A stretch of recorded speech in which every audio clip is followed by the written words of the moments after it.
Vous avez dit tout à l'heure, le pouvoir d'achat, c'est la préoccupation numéro 1 des Français. Enfin, en tout cas, c'est ce qui ressort de toutes les enquêtes d'opinion.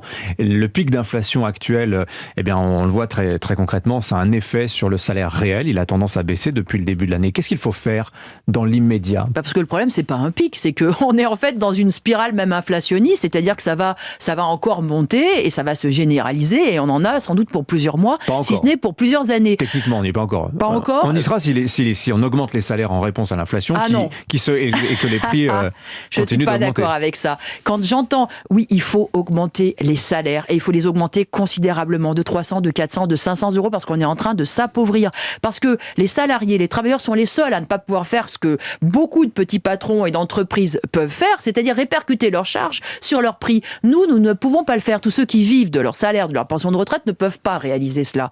Donc il faut des augmentations et il faut leur indexation sur les prix. Il faut renouer avec cette revendication-là fondamentale. Quand on est salarié, on ne doit pas accepter de s'appauvrir. On revient à ce qui nous permet effectivement de maintenir notre pouvoir d'achat face à cette flambée de tous les prix. Parce que vous savez, il y a en plus l'inflation mesurée par l'INSEE.